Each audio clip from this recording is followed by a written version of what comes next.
Hey guys, welcome back to Unscripted. We've ditched Bohemian Gents and we're doing a rebrand. I'm Brian.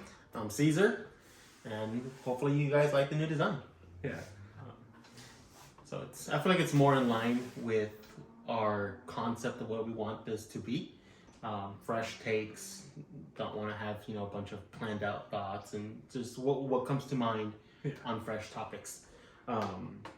This is going to be more of like a natural channel, more of like a podcast but still in video format. Yeah. We're still going to do rankings and reviews, but we just wanted to change it up from what we were doing initially. And we feel happier, more content with what we have lined up and what we're envisioning. I agree. Along with the rebrand, we're also introducing Mug of the Month. So we each are going to choose a mug that we're going to have on the channel throughout the whole month. My mug this month is very awesome Spider-Man mug. I think it's pretty cool. Pretty simple. And my mug of the month is going to be a Merry Christmas Vader by the fireplace.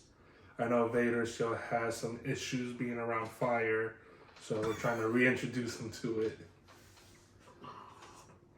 Lovely. Speaking of Star Wars, we got episode 5 of Book of Boba. Yes. And episode 6 ready to come out. Initial thoughts on Book of Boba. I loved it. That's my initial thought. What's your initial thought? I absolutely loved it. It felt like a cinematic experience, especially the first 30 minutes. Bryce Dallas Howard killed it. And all I have to say is, if you have the blade, you rule, man. Come get it. I got it. So, let me just say, I loved the episode. Yeah. But I had tons and tons of problems with the episode. Why is Mando getting his own episode in Book of Boba that we don't see Boba in at all? So I read that Book of Boba was supposed to be 6 episodes, and they gave us a little mid-season filler to extend it so that they could potentially line it up with the introduction of the Kenobi show. And I understand that people don't like it or aren't happy with it. Well, that's the thing. I think people. I think I'm in the minority. I think people love it. I think they're overlooking the fact. So from what I've seen, when I talk to people, they love it as Star Wars content, but they hate that it's in the middle of Book of Boba. But when you have these two powerful characters in the same world, why not have their worlds intersect and collide? That I agree with that, but there was no collide. Boba was not in this at all. This was all about Mando. I understand that. This is literally... They're setting up for the next episode. No, I agree. So don't get me wrong. I love The Mandalorian. Yeah. And I think this would be an amazing episode of The Mandalorian. Yeah. But that's the problem. It's a Mandalorian episode in the middle of Book of Boba that doesn't involve Boba at all. Obviously, we got the teaser at the end of episode 4. Mm-hmm. You can buy it if you can get muscle if you know where to look. Mm-hmm. And also, obviously, we knew Mando was bringing Mando into the fold. Yeah. But when you look at Boba in The Mandalorian, he is part of Mando's story. Yeah. This has nothing to do with Boba's story. This is more about building Mando up than... I don't disagree with what you're saying at all in the terms of, like, why is Mando in the Boba Fett show? Honestly, I don't care. It was the best episode of the season. It was. And I love that Mando is in Book of Boba, but he should not have an episode about him in a 6-episode series. Again, but now it's 7 episodes. We got a bonus episode. Like, I don't understand why people are upset about that. Even the name of the episode is The Mandalorian Returns. It's the return of the Mandalorian. Exactly, bro. It's just kind of like my t-shirt. Look, it says Mandalorian, but who's on it? Boba Fett. It's Star Wars. No, don't get me wrong. It's like, okay. So I'm being nitpicky. Okay. So, let me bring this hypothetical to you. Kenobi premieres. The first episode is all about Anakin becoming Vader in the aftermath of the battle on Mustafar. Are you angry or are you happy? I'm happy. Don't get me wrong. The entire episode about Anakin. Don't get me wrong. See, this is where I think my point is not getting across. I love the episode. I love getting more Mando content. I just think the episode is ill placed. I think we got an amazing episode at a wrong time. Okay, so that's interesting. I haven't heard anyone say it's been ill placed or misplaced. With you saying that, me thinking, would this have been awesome at the end of Book of Boba? Extremely awesome. We get the first 6 episodes all about Boba and Finnick, and then the 7th episode is just like a little prologue, epilogue of Mando. Do I think that works better? Yes. Yeah. So that's interesting. I didn't think about that till now. So that, and then just building on the fact that as much as I love the Book of Boba so far, I think they wasted 2 episodes. Oh, with the Vesper, not necessarily in the story that they told, because everything's been entertaining. They've been good episodes, but I feel like we're getting too much backstory when you didn't need 4 episodes to tell that backstory.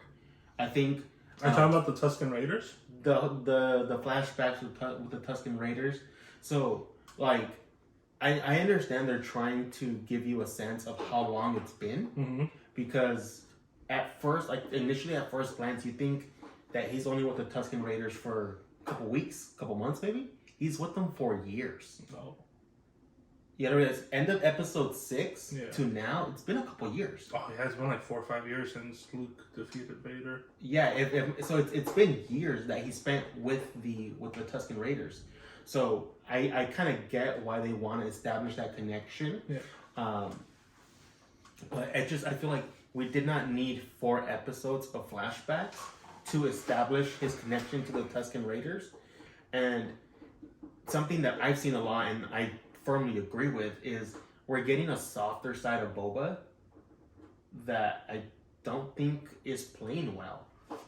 I think, when you're watching Star Wars, Boba is silent, he's fierce, he takes action immediately. Yeah. This is more like, I don't think, I understand the noble, hey, you know what, I spent years with the Tusken Raiders, I learned about their traditions, it's taught me about morality and all this stuff, but at the same time, you gotta be that's not Boba, man. You know what, you're gonna come back and you're gonna F things up and you're gonna put everyone in their place. I saw some other channels break down the scene where he goes to get the I forget what they're called, the Junk Raiders, the robot arm, the robot eye, or I forget what they're called. He goes up to them so peacefully. Yeah. Oh hey, let me buy you off and everything will work out. It should have been more of he shows up, this chick disrespects him, he puts her in her place, shows them that they have no chance at competing with him, and out of fear they choose to work with him. But not only do they fear him, they also respect that he is a superior fighter, superior, being to them. And I don't get that. I feel like we feel like they're on the same level. And I was like, that should not be the case. So I don't see it that way. I see it that, and I didn't know that he was with them for allegedly years. It makes sense now. But I see it more as his time with the Tusken Raiders was kind of traumatic. So when you're in a traumatic situation, I feel like your experiences are heightened. And I think he sees the impact of having a tribe, having a family, having people that you can trust, because his entire life has been about deception. Even his fathers and his father, the people that raised him on El Camino, it's all been lies and two-facedness. And I think now he's seeing the importance of family. You mean the fact that he's a clone? Yeah. Okay. And no one really told him. No. So I think now he's trying to say hey, here's some sugar. If you want some, you know where to get it from. You got I got your back, you got my back. Let's work together. And he's trying to build more of a family, instead of like an evil empire or empire of like bandits and outlaws. He's trying to get people that he knows won't stab him in the back. No, yeah, and I totally see that. Mm-hmm. But again, this is where I'm like, we're getting a softer Boba. Yeah. And that I don't think it's landing well. I don't think it's softer. I think he's just taking a different approach, which is strategic. I don't want to be around people that I can't trust.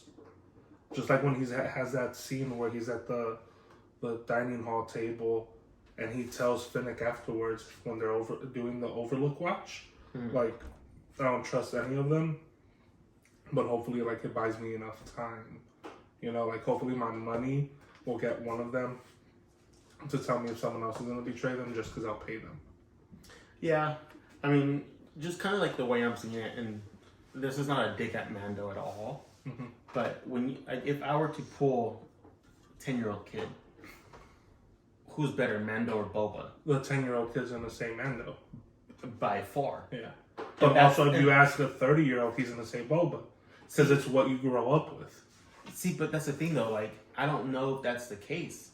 Because, like, the Boba that we're getting today, if you're asking, like, if you introduce someone to Star Wars that's new to Star Wars, hey, watch this.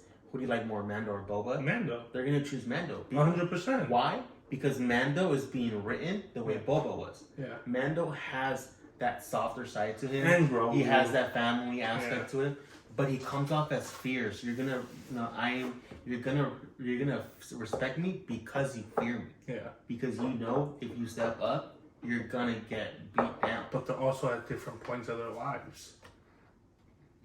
Boba's what, in his 50s?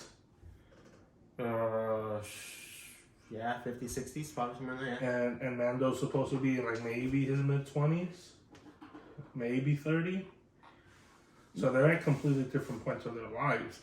Where Boba does want to rule, he wants to be respected, but he wants to do it in his own way, at his own pace. Mando's still at that point where he'll walk in and he'll chop some dude's head off and carry it in the sack. Like, he'll go and beat some dudes down. See, but I feel like Boba should still be doing that. Yeah. So, like, obviously, with the Wookiee, oh my lord, what's his name? Chrysanthemum. Obviously, like, he was still recovering, so he couldn't beat him one-on-one. Although Peak Boba, I think, handles him easily. Yeah, because Peak Boba handles Bosk. They go back and forth, and Bosk handles Chrysanthemum. But, so, like, I think at the end of that, like, when he goes into the pit, when he's in his robe? Yeah. It's like, dude, once you're suited up, like, don't show him mercy. Like, he should remain your prisoner. Yeah.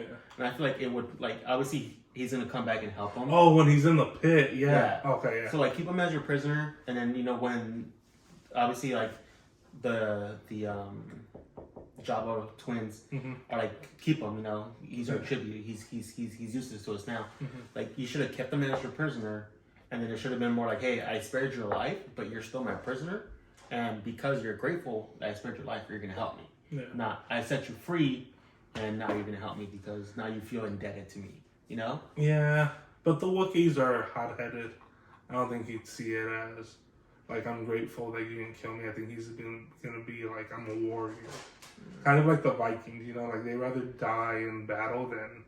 Yeah, maybe. But, I don't know. Either way, I mean, like I said, I love the episode. I'm super excited for Mando Season 3 now. That's like... Bro, when they wrapped up the reforged Beskar, to make it look and then there's like little Grogu head. That was adorable. Yeah. Alright, so did you ever play Star Wars The Fallen Order? So no, the only Star Wars game that I've played is Force Unleashed, actually. Oh. That's actually the only Star Wars game I've ever played. Okay. Besides the Star Wars Episode 3 game. I used to play that game all the time. Are you familiar with BD1? I am familiar with BD1. Okay. I know he's in the show. Possible that we get Cal Kestis. Cal Kestis, yes. I know who he is. Okay. Yeah. So I've seen some theories that when Mando tries to go look for Grogu, potentially at the Jedi Temple, that there's this storyline how in The Return of the Jedi, when Kylo shows everyone that Luke killed all the younglings, that Cal actually potentially takes Grogu, and that Grogu could still be alive. So. So I've seen that one. I like the fan theory that's going around that Grogu survives because he's wearing the Beskar armor, so he doesn't actually get stabbed or penetrated. I've seen that one. So, have you seen the one where Luke is a clone? So Palpatine has like a clone of Luke. Oh, and Luke is the one who takes Grogu, and now when Mando goes to find Grogu, he sees that it's like Palpatine. Yeah. And then Mando actually goes and searches for the real Luke. Okay. And then he's actually introduced. That's funny. I have not seen that one. It's a stretch, but that's interesting. Yeah. I'm just saying that would be awesome to see Luke fighting Luke. You just want that Captain America. No, it's I can do it all day. I know. America's ass. No, but it'd also be kind of like Spider-Man, like the. Yeah. But no, I do think we'll get to see Luke again in Book of Boba. Yeah. I think it's gonna be more of a cameo. Mm-hmm. We do have the actor that did his deep fusion. He was the other fighter in the X-wing. That's the same actor, so he's around. Yeah. They can obviously do it again. Mm-hmm. Cameo. It'd be nice to see a young Kylo. Maybe Luke is training him already, because Luke, he's around already. Mm-hmm. So it'd be interesting to see that. I think so. Like, kind of playing in with that Mando. Like, I have no problem with Mando being in this series because you can give us 10 minutes of Luke training Mando to use the Darksaber. And then pay that off by Mando coming to help Boba at the end. Now knowing how to use the Darksaber. See, so that would play in, but 50 minutes. Do you think the armorer would ever attack Mando? Like, I know she's had some opportunities, but do you think she'll go after him? I don't think so. I think she's too much of a purist. I know, watching the episode when he hands her the Darksaber and she's kind of holding it, giving him the backstory, it's like, oh man, is she about to attack him with it, Yeah. But she is a purist. She's a believer that, if it's won by Creed, you are the ruler of Mandalore. Yeah. So I think, but it's me because I have it. I think it sets up an interesting dynamic for Mando season 3. Yeah. Obviously he has to go back to the pits. The pits underneath Mandalore, the water, to go on his journey. Mm-hmm. So I think that'll be interesting, but I'm intrigued to see Book of Boba, how it finishes. We got 3 episodes left. Yeah. And then if you could get one special guest who's been in the show already but comes back, who would you like it to be? So I think it would play huge for potential future series if when Mando finds Luke, Ahsoka is there. Yeah. Just because, you can pay so much homage to the original Clone Wars and everything like that. Tie everything in. You can get, a 2-minute scene where Luke is telling Ahsoka, hey, you know what, Anakin came back. Mm-hmm. He did bring balance to the Force. Yeah. At the end of the day, so you never lost faith in your master, and he did come back. We're not gonna get it, but an Anakin Force Ghost would be amazing. Although, we better get it in the Ahsoka series. Yeah. We better get an Anakin Force Ghost in the Ahsoka series. Since you're gonna go with Ahsoka as a character you'd like, I'm gonna go with Paul Bettany. Paul Bettany or Amelia Clark from Crimson Dawn. Oh, okay, hey. I would like one of them to be. So, even if they're just mentioned by name, or if we get to see them, like, they're like in the back of a bar, or as our characters are like walking through the main part of town, we see them or that ship that they were in Solo take off. Like some reference to them would be cool. Yeah, we get to see in the back of one of the scenes Darth Maul's ship, right? The Scimitar, Darth Maul's ship. We get to see it. It's in the back of one of the scenes. And I think it would be fitting that Kira is flying that ship because I believe it's canon. I'm not sure. She's trained. She's even fought Darth Vader. Mm-hmm. So she has the skills to be a worthy adversary in that war between Boba and the Pike Syndicate. So I think she would be a really good character to be involved in. Bring her back a lot of different ways. But yeah, man, it's Book of Boba episode 6 comes out tonight. 3 hours. 2 hours, 49 minutes from now. From the moment of this recording, yep. So that'll be interesting to get going with that one. Do you think in the M1 Starfighter, since it was kind of like custom rebuilt, that Mando or Din will get a R2 unit, or do you think it'll be like custom fitted for Grogu? I personally think it's gonna be an R2 unit. I don't think we're gonna see a lot of Mando and Grogu together anymore. I agree. Well, I think that was an homage to the to episode 1 with Anakin and R2 building that relationship, but she said that she took out that part and added the extra like converter. So I forget what she calls it. Okay. So that because he's like what happened to the housing for the astromech, and she's like I figured you weren't the droid kind, so I took it out. Mm-hmm. So I would like to see Mando with a droid. Yeah, I mean, interesting to see what they do with that one, but I do believe that we do have the ship that's the Anakin. The N1? Yeah. You think that's Anakin's? I think it's the same one. I think they'll find a way to mention that, tie it in, because maybe Luke will have like a strong connection as like Mando flies into wherever they are potentially. Yeah. When he flies in to see Luke just like feels the power, like. Yeah. So in episode 1, when Anakin is getting into the pod racer, the little boy, he goes, "That's Wizard Annie," or something like that. And when he flies it, he goes, "Wizard." So they've already tied it in with Anakin.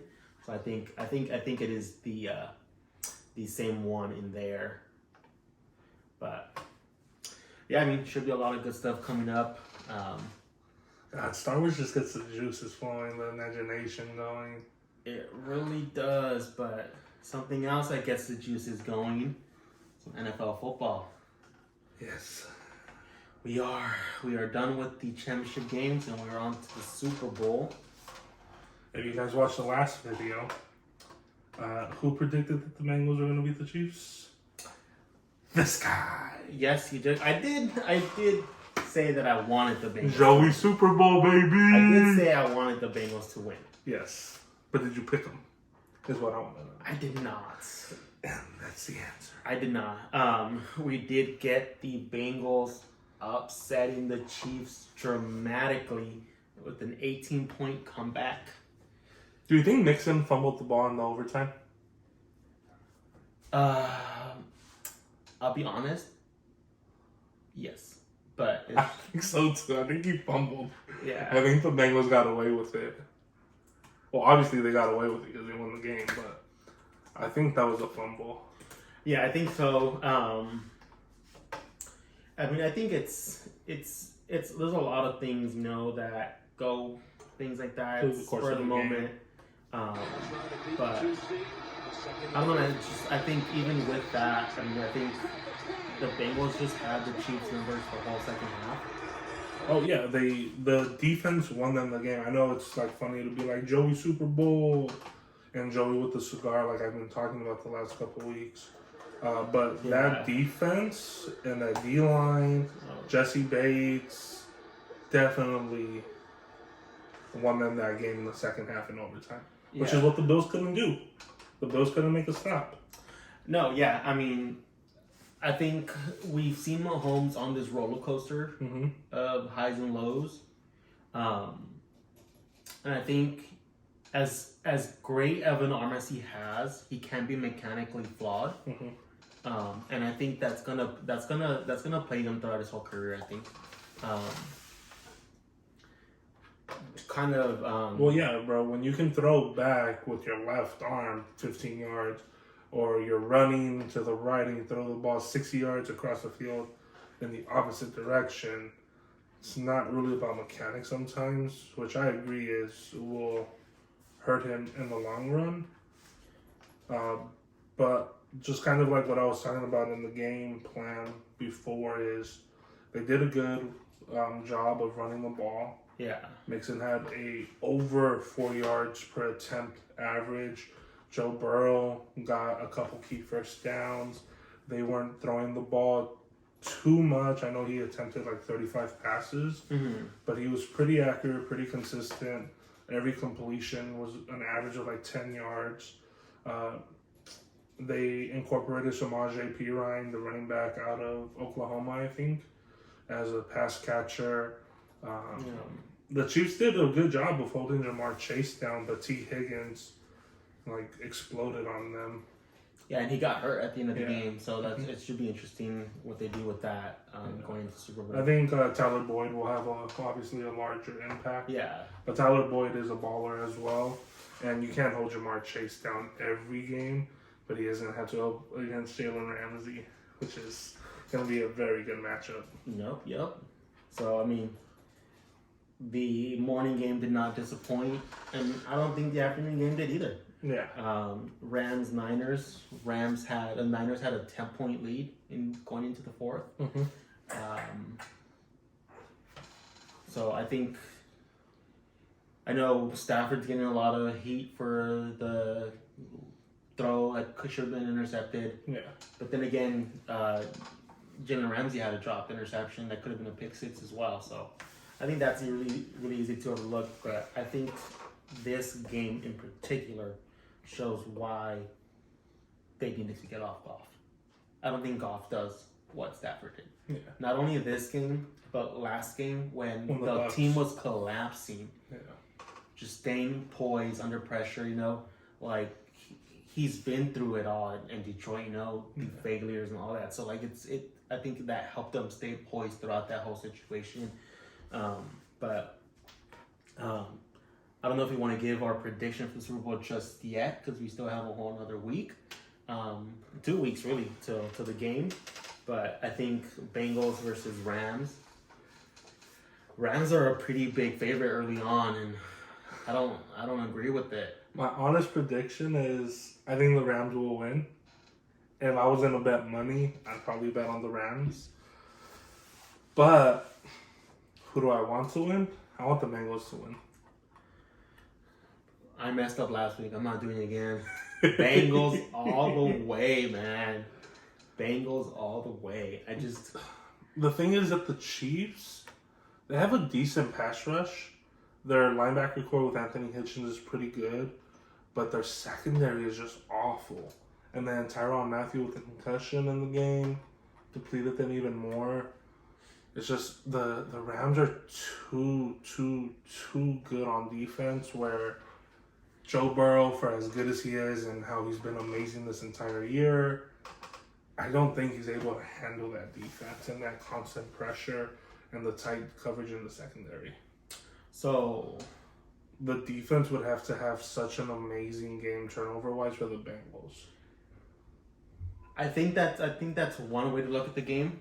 I think another way to look at it is neither team can stop either team. And it's just back and forth scoring, which is what I think is going to be the case. And I think that game actually favors the Bengals. So I think Joe Burrow is an amazing talent, but I think this is going to be his only chance at winning the Super Bowl. I think it's going to be a low-scoring game, reminiscent of the Patriots-Rams 2019, 2017? 18, 19, something like that. I really hope that's not the case. I can appreciate those. I enjoyed the game, honestly. So, yeah, obviously football purists can sit there and enjoy it.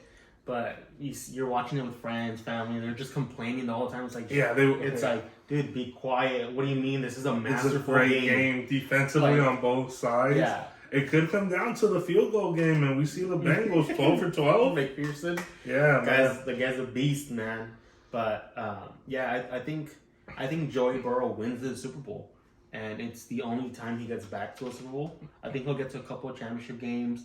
But I don't think he ever gets back just because the AFC is so stacked. AFC stacked for the next 8 years. Burrow, Mahomes, Herbert, Lamar Jackson's going to get back. Yep. Derek Carr. Yeah. I think Josh Allen. Like, dude, the list just goes on. Mac Jones is in a significant improvement in the second year. Even Mac Jones, Patriots, they're always going to be there. It's too competitive for the next 10 years to make it to multiple Super Bowls. So I don't, not because of him, but because of the dysfunction that is the Cincinnati Bengals. They have one of the cheapest owners in football, and even through all this success, I don't think he's going to invest into the team the way you should. But maybe he will, because maybe he'll take a page, like kind of out of Dan Gilbert's book, where Dan Gilbert had LeBron, never did anything to help LeBron. And with this guy being in such close proximity to seeing that firsthand, maybe he's like, you know what, I've already seen this play out where my superstar leaves, let me do the opposite and try to get him as much as I can. Like Devontae Adams is going to be a free agent this year. Imagine Adams and Jamar Chase and Tyler Boyd and Higgins and Mixon. Adam isn't leaving the Packers. If Rodgers is gone, he's gone. He's franchise tagged. True. I hate the franchise tag so much. Yeah. Oh, well, you never know. Maybe they franchise Rodgers and... Well, Rodgers is under contract for 1 more year. Then why is everyone talking about him leaving? They won't trade him. They will. To the AFC. They won't trade him to anywhere in the NFC. But yeah, but I don't think Jordan Love is ready. He has not looked good. But I think... So I saw a report that Rodgers actually stayed back another week after their loss to talk with Matt LaFleur about how to rebuild and things like that. So that's a pretty big report in terms of bringing him coming back. But I think part of him does want to retire a Packer, but at the same time, I think he wants to win another ring. Yeah. And I don't think it's ever going to happen with the Packers. Unfortunately, the AFC is stacked, but I think him on the Broncos, on the Colts. The Colts, maybe. He did tell Pat McAfee when he makes his decision, he'll be in Indy. Yeah. And the Broncos are up for sale. They just got listed for sale like in the last 24 hours, so I don't see him going there. Maybe, I don't know, but I don't. I believe he retires before he goes back to the Packers. But I want to bring up the Broncos up again in a second, but Jimmy G, if they get rid of Rodgers, whatever they receive in return can then be used to trade for Garoppolo, because Garoppolo already said, "See ya, been fun, I'm out, deuces." Yeah, and I think you can get Garoppolo for a fourth, maybe a third. Yeah, I think a third. It's because he still has like 2 years, like $60 million left on his contract. Yeah. But so I think you can get him for a third, which is not a bad. I don't know, man. The Colts just gave up a first and a third for Wentz, so maybe. But it's because you had to take on that contract. Yeah, but you kind of have to with Garoppolo too. Yeah, but I mean, as I feel weird saying it, but I trust Garoppolo more than I do Wentz. Yeah, me too. And that's the thing. Like Garoppolo's been to the Super Bowl and a game away from the Super Bowl in the last 3 years. As much as like Trey Lance has potential, he only started 1 year in FBS, not even D1. So like Garoppolo's already gotten you there to the promised land. Yeah, and he was a game away. Why not just roll with him? He was a foot away. Why not just roll with him? No, yeah, I agree. Like, at this point, I really can't comprehend why you're not rolling with him, and I'm not a Garoppolo fan. No, yeah, I think I would not be surprised if somehow he comes back for one more season with the Niners, but I think he's a middle of the pack quarterback that has showed that he can win on under the right circumstances. Mm-hmm. He's not a Mahomes, he's not an Allen, but on a solid. How many of those guys are there? 5, 6. Yeah, but on a solid roster, he's shown that he can carry you to the Super Bowl. Yeah. So I think that'd be interesting.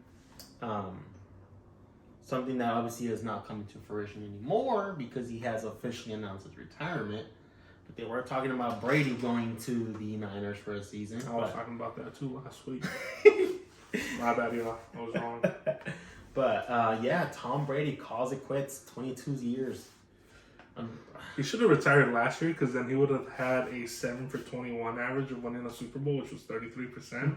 Now it's like 29%, which is ugly. Just kidding. Obviously, I think you're a little biased. Dude, I'm so happy he's gone. Honestly, I've been like excited to talk about this. Brady, you robbed Peyton Manning of so many Super Bowls. Belichick, oh my God, I'm so happy Brady's gone. Oh my God. Don't get me wrong. I am extremely glad that Brady is gone. I think he stole a ring from Drew Brees. I think if Drew Brees can... Brees stole a ring from Peyton Manning. I think if Drew Brees can not throw 4 interceptions in that game, they can win a Super Bowl ring. I think Drew Brees with 2 rings is seen as a top 2, top 3 quarterback in NFL history. No. Yes. No. With 2 rings. You got Manning, Brady, Montana. Manning only has 2 rings. Yes. And Brees has all the records that Manning had. He put up better numbers than Manning. Because of the system. You have to lose the ball 50 times a game. It doesn't matter. So no one's going to remember that. Talent-wise, it's Manning, Brady, Montana, top 3. Marino could be in there. So, see, I don't think... I can see Brees top 5, but not top 2. Talent-wise, I don't think Brady's top 10. Oh, I don't think so either, to be honest. No, yeah, but he just has He's Captain Checkdown. Hey, white boy, I'm going to throw you the ball for 3 yards. Go get me 12 yards afterwards. Hey, talk all the shit you want, man. It's the truth, though. Hey, man, that fucker won 7 effing Super Bowl rings. Yeah. And I believe I don't think we'll see him. No. I don't think we'll see him. He has that killer instinct. Yeah. He has the, I'm not going to give up. And he knows how to throw dudes open on the 3-yard slant or a 5-yard out. He knows... He places the ball where it needs to be to get you to keep going. So, and I think, kind of going back to your point, the system plays a big part into it. I think Brady does not get credit for playing in a cold outdoor team for 20 years. Yep. And still put up the numbers that he did. Yeah. Obviously, Manning in the dome, Breeze in the dome. Yep. Montana's in the West Coast, warm weather. I think that also plays a big part into it. But I think Montana, he could have handled it because he played college ball at Notre Dame, cold weather. Yeah. Manning, he played in Tennessee in the South, and then he played Indy, so he was never really good at it. So I was just shocked when he picked Denver when he left. But yeah, Brady getting that time at Michigan kind of prepared him. But yeah, playing in that cold weather consistently is no joke. Like, that's why what Mahomes does, what Allen does, what Lamar Jackson does. Like, Lamar Jackson, every other game is playing in the rain. Like, it's pretty impressive. No, yeah. Something that I wanted to talk to you is obviously we had the retirement leak, early. They initially denied I'm still going through my process. Yeah. Something that I thought he was going to, or wanted to do, is I think he thought he was going to win the MVP. Yeah. And I think he was going to announce his retirement at NFL Honors. Mm-hmm. And I think that's what he wanted to do. But I think he finally got word, you're not winning the MVP. Yeah. Who do you think is winning that? Rodgers. Yeah. Although, if voting was still open, Burrow by a landslide. But because voting ended at the end of the regular season, or I think like a week or two before, something like that, I do think Rodgers is going to end up taking the MVP. Yeah, I agree. Which would be cool to see back to back, especially at that age. Yeah, it would have been cool to have a ring with it too. Yeah, it would have. Yeah. But you know what stat? You just reminded me. You know what stat Brady and Breeze don't have that Manning does? Walking off with the Super Bowl ring and retiring. Deuces. See, but Manning had to get carried. Hey. Like a drunk girl that's had one too many margaritas, that's being dragged out the back of the bar, throwing up. Manning played in the Super Bowl, started the game. He didn't lose the game. He made the throws that needed to be completed. Cam Newton didn't die for that fumble. And the rest is history. The fact that don't get me wrong, I love Von Miller. Von Miller won the MVP is... Bro, Von Miller, DeMarcus Ware, Aqib Talib, Chris Hayward. Was it Chris Hayward? No, Chris Hayward wasn't with them at the time. Maybe he was. Nicole Roby, Derek Wolfe. They had a good defense, man. Yeah, I don't know. But... So, yeah, with the Broncos being up for sale and then now they're being sued by Brian Flores. They are. Rodgers is not going to go there. Especially with John Elway so controlling. Okay. I just have to bring this back a little bit. Manning's last Super Bowl. 13 for 23. Yep. 141 yards. Yep. 0 touchdowns. Yep. 1 interception. Yep. So what you're telling me is a drunk girl getting carried out. So what you're telling me is his completion percentage was over 50%. 1%. His completion percentage terrible. His completion percentage was over 50%. Yes or no? We are not playing in 1962. Yes or no? No. Yes, his completion is over 50%. Terrible. You said 140 something yards off of 13. 141 yards Off of 13 completions. So what you're telling me is that his quarters. average completion is over 10 yards. 4 quarters. And 4 quarters. 1 turnover. 4 quarters. I don't know, man. It could have been worse. So what you're telling me is he got 13 first downs. 35 yards passing per quarter.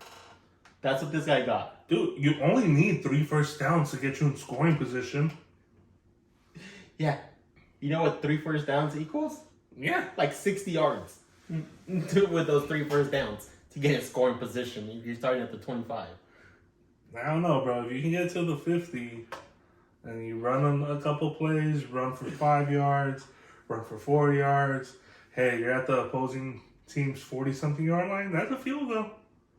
Especially in Denver. I don't know, man. Hey. Let's just I'm just saying, he didn't agree lose the game. to disagree. He didn't lose the game. But yeah, touching back, Brian Flores is suing. I think those are the 3 names, the 3 teams named, because those are the ones he Dolphins, Giants, Broncos. he pinpointed, but he is suing the NFL as a whole, and it is a class action suit. It's not just him. I think he's just the face of it. The face of it. Obviously, it's a touchy subject when you're talking about race. And everything like that. Obviously, something that I kind of noticed going back to the Dolphins last season is you think of like what happened, and obviously everyone talks about started 1-8 or like 8 game losing or something like that. First team to have a 7-game losing streak and followed by a 7-game winning streak or something like that. Yeah.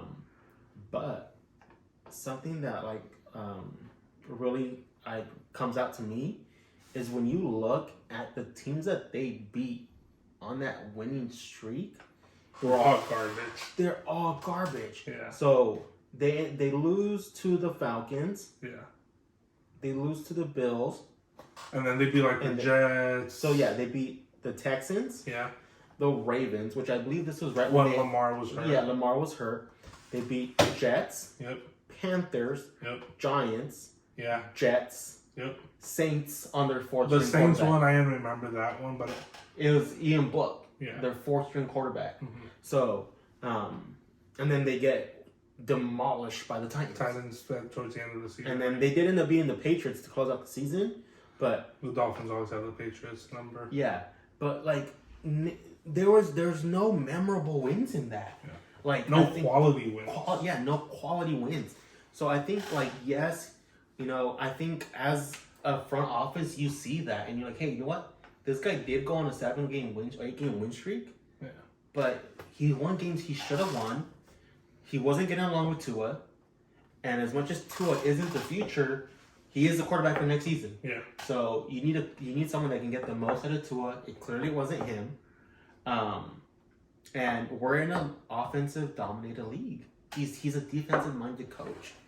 So I mean, if you just look at that, forget who's white, who's black, I think it's easy to see why he's not getting these opportunities.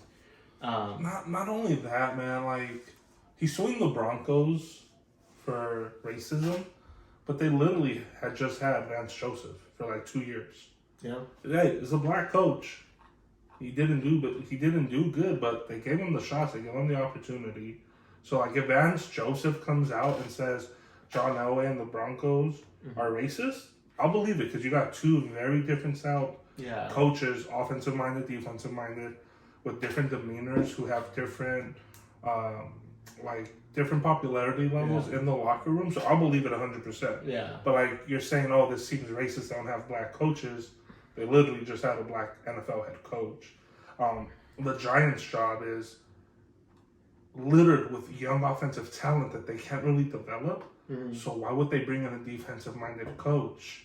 And I think their defense is The defense is legit. The defense is good. You don't need a coach. You need an offensive-minded coach to develop that young talent that they have. So I agree. I just don't think that those positions were good fits for him, for his style of play and his demeanor with the players. But also, what head coach gets fired and then is instantly hired as a head coach on another team? Yeah.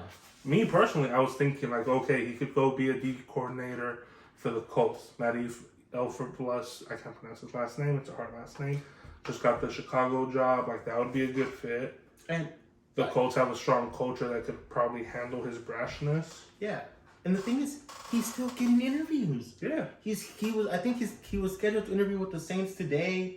So I mean, I could see him in the Saints because they have a strong culture. Yeah. So I mean, don't get me wrong. Like, dude, you're still getting interviews. Yeah. So I think your feelings got hurt, and you went about it the wrong way. Yeah. Unfortunately, And unfortunately, this is gonna hurt him more in the long run. I don't think he's ever getting a job ever again. I think not the teams will blackball him, but at the NFL. That's also, I don't know what's gonna happen to Belichick, but the fact that they have Belichick like kind of being a whistleblower, telling them like, hey, this team already said they're gonna hire this coach, and sending it to Brian Flores. Like, dude, why are you saying that? Yeah, little text mix-up, supposed to be texting Brian Daboll or Daboll. Yeah. But yeah, I mean, I honestly like, I don't see that as a big of a problem, because obviously there's like that information like that's not, like. I just think it's gonna be interesting to see like. They can't do it. He didn't break any rules or laws, but I think there might be some backlash within the NFL. Like, hey, like let's not tell Belichick something. Like maybe there's some exclusion. I don't know. Yeah, I mean, honestly, it could be an honest mishap. Yeah. So I don't think anything will come of it with Belichick, but yeah, I mean, I think that's just a bad look overall for him, unfortunately, because. Like I think when you break down his time with the Dolphins, it was not good. Yeah. So we'll see what comes of that. Obviously, do I think there is some racism that takes part in the NFL? There has to be. There has to be. It's nothing but 50-year-old, 60-year-old white man that grew up in the 80s and the 60s and stuff. Yeah. So like I think with time it'll come around. The NFL is 90% African American at least, and I think it takes time. They broke the barrier at the quarterback level. You're starting to see coaches. It takes time. you'll eventually get an owner in there, and then it's just downhill from there. But I think he's jumping at things here, but we'll see what comes up with that. Yeah. I think it's also interesting that no players have come out to support him. Yeah. At least none that I've heard of. Yeah. And the NFL is a brotherhood. It's a fraternity. Yeah. It's a boys' club. And I know some people might not like that, but if your brother, a leader, is being attacked or discriminated against, we usually seen other people stand up and speak out, and we haven't seen that yet. So. No, I agree. But we can talk about some basketball now. Yes. I know you're kind of happy a little bit, although I was until a few days ago. I think about now that the Heat are no longer in first place. We're a game back behind the Bulls and the Sixers. Well, you and the Sixers are tied for second. Yeah. Well, you're both a game back. Mm-hmm. They have a slightly better win percentage. But yeah, Bulls first place. I don't think anyone saw that coming. That Bulls team is playing out their mind. Even when they got DeRozan and Ball to join Levine, I thought, okay, maybe they're a 4, 5, 6 seed. But, like, the crazy thing is they're not losing games at home. And I know that's pretty common for these teams that are having high win percentages. But it's not only that. They have the highest point differential at home.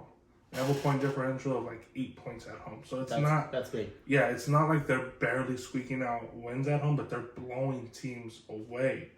And if you get in a playoff series with one of the Bulls, the Heat, who don't lose games at home either, you can get to a game 6, game 7. That's going to be dangerous because, like, the Sixers, Cleveland, Milwaukee, they have lost some big games at home. Yeah. So I think the Bulls, the Heat could be dangerous in a long series. That'd be a fun matchup to watch, especially with the Heat. Hopefully they get healthy because with Bam, Tyler Hero, Jimmy Butler, and Kyle Lowry, I think we've only played 14 games with all of them in the starting lineup, and we're only a game back. Hopefully they get healthy. I mean, just looking at the breakdown, I think it's crazy how much better the East has gotten in the last couple of years. Mm-hmm. I still believe that the East was years behind the West a couple years ago, but you look at them now, and I think the East might be the better conference now. You have a lot of good teams out East, out West.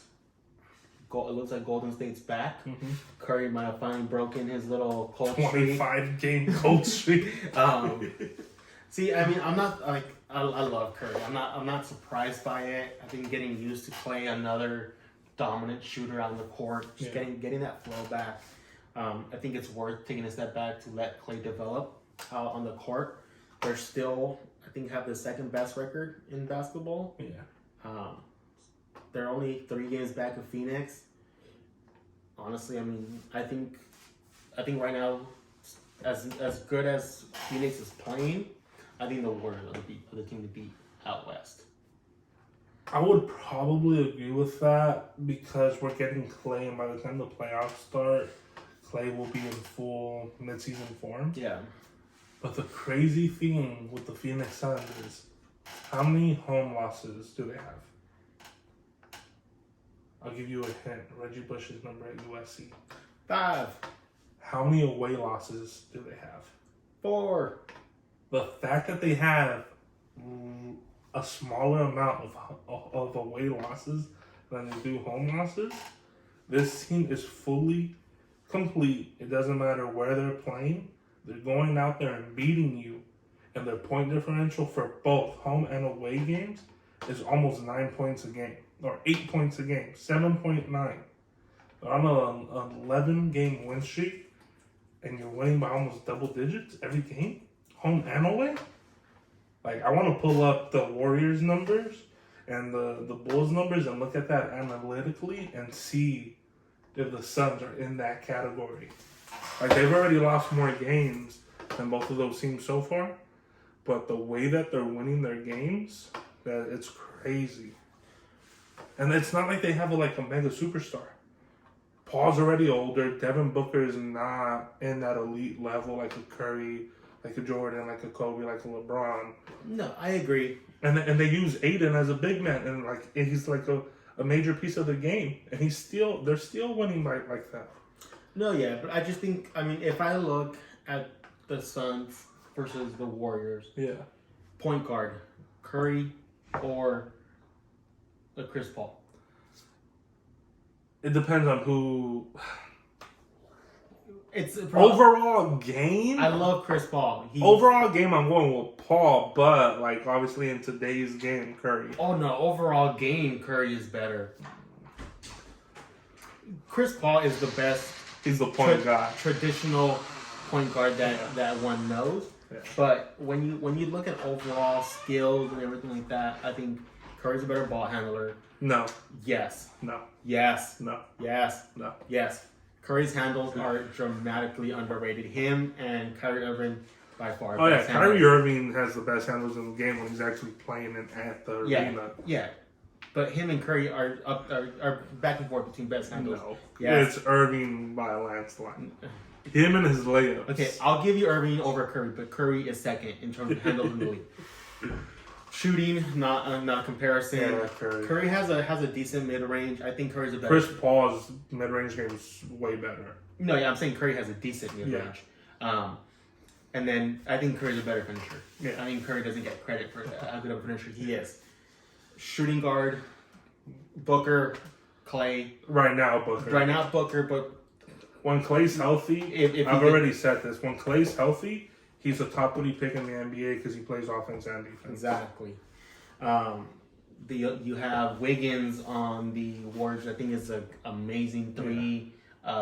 Pull 3-4. Amazing. I don't know. I mean, I'm not amazing, but that 3-4 I think is great for your roster. And just there, obviously, DeAndre Ayton, I think, is a better big. Yeah. I don't know who the Warriors are using at their 5 right now. It was the guy that they got, James Wiseman. That's right, James Wiseman. Also, obviously, they also have Kevin Looney, a little bit older, but a veteran, can play. He's savvy. Yeah. So they got Draymond.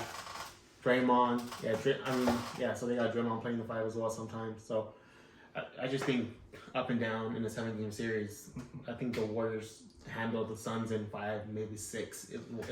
It's just that the Warriors are deeper. You can go to Otto Porter Jr., you can go to Damian Lee, you can go to Iguodala.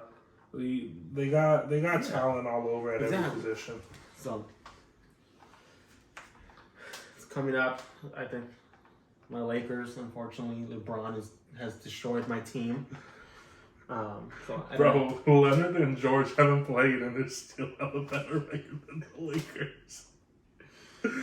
Oh man, that is horrible. Please don't ever bring that up ever again. But yeah. Hey, bro. Leonard and George haven't played, and they still have a better record.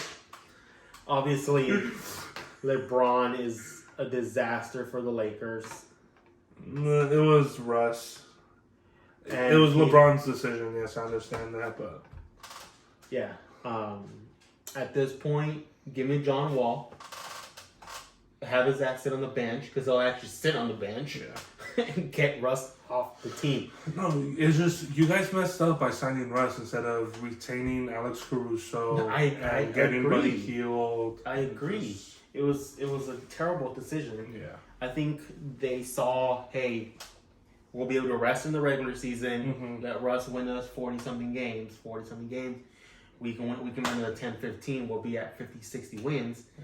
But Russ is losing you games at this point. It's pathetic, unfortunately. He's still getting his stats, but he's averaging 7 turnovers a game? Something like that. He's crazy. He's leading the league in turnovers. Well, that doesn't surprise me, but it's how many he has per game. I could see him having one bad game where he has 11, 12 turnovers and his stats are really skewed because of that. But it's every game it feels like he has 5, 6, 7 turnovers. So ironically enough, he's actually not number 1 in turnovers per game. He's 4.1 turnovers per game. James Harden actually has more turnovers per game at 4.8. Luka's ahead of him at 4.4. Trae Young 4.2. Paul George 4.2, and then he's at 4.1. But he doesn't miss games. This guy plays every game, so it just adds up over time. But I'm gonna give you a nice little farewell present to end this video. I do think your Heat are in the finals. Yeah, bro. I think right now, I like the Heat coming out of the East right now. Yeah. So I would personally like to see the Heat versus the Suns. I think the Heat could beat the Suns. Yeah, because you lose to the Warriors. Yeah. But the thing is, like, I could see the Suns beating the Warriors, and I can see the Heat beating the Suns. I just can't see the Heat beating the Warriors straight up. Yeah. But either way, it's a good place to wrap up this video. Guys, if you're still around, we definitely appreciate it. Like and subscribe. Stay tuned for more content. We're going to have upcoming movies that we're looking forward to. That should be coming out here as well. And most likely a reaction to the Book of Boba episode 6. But until next time, guys. See ya. Deuces.